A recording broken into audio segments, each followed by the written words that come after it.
Welcome back everyone. Let's go ahead and talk about how this next iPhone actually holds up in 2021. And what this iPhone is the iPhone 4. Now what I can tell you is that in my opinion, this is one of the most important iPhones that ever came out. I actually think behind the first iPhone, obviously that has to be the most important one. This is probably the number one iPhone or number two iPhone in terms of impact that it has had for the whole entire lore that is Apple and the whole entire lore that is iPhone. If you don't know what lore is, basically it's like a storyline or whatever. And this phone originally came out in 2010, so it's over 11 years old at this point. And it's super crazy to me because when you hold this phone, when you pick this phone up, it doesn't feel like an 11-year-old device. It doesn't even feel like a 4-year-old device. It still feels extremely premium. And obviously looking at it, it doesn't look like the best thing anymore. It looks pretty outdated, but the way it feels in the hand, the way it, kind of looks, it doesn't really look that bad. It doesn't look ugly. It just looks a little bit dated for sure. Now, typically I go ahead and leave the phone that I'm talking about in the description below where you can buy it, but I'll go ahead and leave some other phones down there. I'll probably leave like an iPhone 10 and an iPhone 11 or something like that. You can get them from there on Amazon and help support the channel at the same time. Now, the front of the iPhone 4 has that 3.5-inch display. Now, from the iPhone 3GS to this phone, it had the same screen size, but the front completely was redesigned in my opinion. Obviously, it still had a lot of bezel and the home button, but you had that front camera, which that in and of itself was an insane thing for sure. The resolution of that panel was really good as well. It was a Retina panel at that time, and it still is a really good panel. Obviously, it's not an OLED, and obviously it's not that good if I'm being honest, but for it being an 11-year-old device, that is seriously some very impressive stuff. Now, I'm going to preface this whole entire video by saying that I am considering the fact that this is an 11-year-old device. If this phone came out this year, it'd be a completely different story. I don't think anybody would buy this thing and I'd be hating on it. But the fact that this thing is the year and how old it is, and the fact that it's probably like $20 phone now, it definitely does add a lot more character to this specific device in my humble opinion. Now, you also have that 30-pin connector on the bottom, which is perfectly fine. You have that headphone jack, which is also perfectly fine in my head. And I don't even think those are really that big of a problem. This was not the first iPhone to have those things, obviously, but it was like a really good iPhone in terms of the design because you still had the flat sides on the iPhone 4 as well. This was the first time we saw a flat-sided, device from Apple in terms of an iPhone. Before, it had like that curved design on the back and all that stuff, which still looked good, but the iPhone 4 had that flat design. And guess what? The iPhone 12s that just came out also have that flat design as well. So that's another huge aspect of the iPhone 4 is that really added a lot more just relatability and just made the iPhone 4 even more of just a common device in my opinion, and how much more of an impact it had. The fact that Apple brought back the flat sides. Now on the back you do have that glass back, which also the first time we saw a glass back on an iPhone, and then Apple stopped doing glass backs kind of on the iPhone 5. Then they brought it back with the iPhone 10s, and then we've pretty much had glass back since then. But this was the first iPhone to bring a glass back, and that in and of itself is another huge reason why this iPhone still holds up in the build quality department. There's a lot of phones that are coming out now that have plastic backs, the Note 20, the Galaxy S21s, a ton of other budget phones that came out, like those phones have plastic backs. The iPhone 4 has that glass back, which like I said before is super awesome on this device. Now on the back of this phone, you also have that single camera setup, which we'll go ahead and hit on right now. It is a single 5-megapixel sensor. And obviously, I don't think anybody's going to be using this type of camera lens anymore. It's a very basic camera at best. You can only shoot 720p videos on it as well. But as I said before, I don't really think anybody's purposely using this type of camera in this day and age. I think people kind of look at it kind of as more of like a novelty factor than anything else. And I think that's something that's, common sense. Nobody's going to be using a 2010 phone in this day and age. But I think something that's extremely important to hit on is more so than the back camera, it's the front camera. This was one of the most important things about this device for sure. When you had a phone that had the first front camera on any device, that was seriously something that was very, very impressive in my opinion. Now it is a single VGA camera, however you want to say it. I think technically it's like a 0.3 megapixel sensor on the front, but still, that's a huge thing about this device.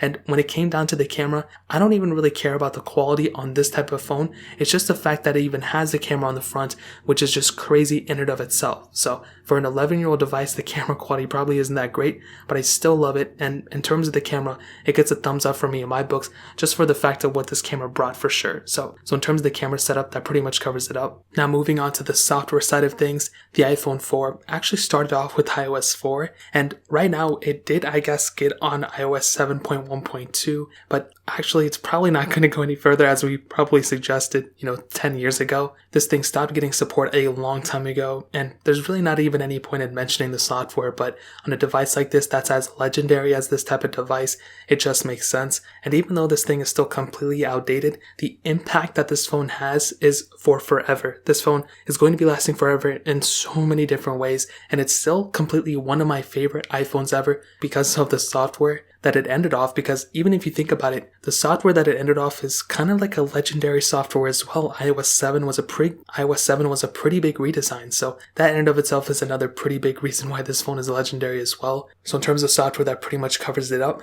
Now moving on to the performance side of things, the iPhone 4 started off, had that Apple A4 chip inside of it with a half a gigabyte of RAM, so 512 megabytes of RAM. And what I can tell you is that, first of all, when the iPhone 4 came out, I never really owned it as a main device. I mean, I used it kind of here and there, but I didn't use it as a main phone. I didn't use it as anything like that until way later when I bought it, like in 2018. So I can't really tell you how the performance was at that time, but it probably was pretty good. It probably wasn't, a bad performing phone when it first came out, and it was probably one of the best performing phones in 2010. But what I can tell you is that as of now, it really isn't a great performing phone. It's not a good performing phone. It's a horrible performing phone in this day and age. But considering the fact that it's an 11-year-old device, you do have to give it some benefit of the doubt. And what I can tell you is that this phone still turns on. You can still multitask from apps. Some apps are still supported too, which is pretty insane, but not all of them. There's still a lot of apps that just aren't supported on iOS 7. And there's a lot of apps that aren't even supported on iOS 10 either. You have to download a lot of outdated app versions on that,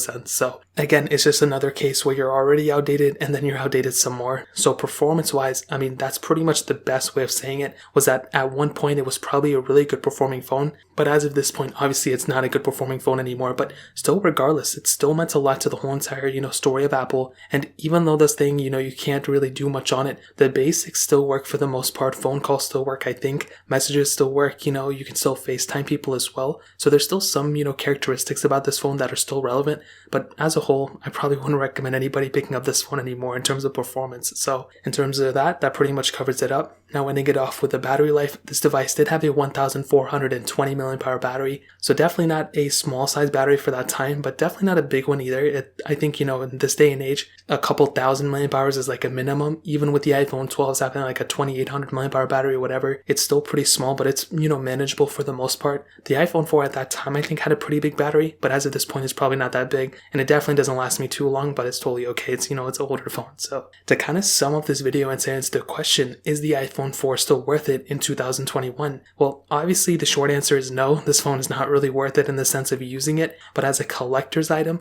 I think it's extremely, extremely cool because this was one of the most important iPhones. I've said this before and I'll say it again. In my opinion, the things that this iPhone brought at that time still are so relevant because a lot of iPhones are still, recycling the things that this iPhone first initially brought. For example, the front camera, obviously that's not like, it would have came eventually, but this was the first iPhone to bring that. So that in and of itself is another huge thing about this phone. The glass on the back of that is another huge thing. This was the first iPhone that we had glass on the back. So that was another humongous thing about this device that really did make it that much better of a deal in my opinion, because it felt so much better. It just felt like such a premium device on the back of the phone. So that really added a lot more character to the device as well. But on top of that, the flat sides. I mean, when you think about it, how many other iPhones had flat sides? The iPhone 4, the 4S, the 5S, the 5, like a lot of other iPhones had the flat sides, but then Apple took it away. But then they brought it back with the iPhone 12s. And that just goes to show how impactful the iPhone 4 was. The design language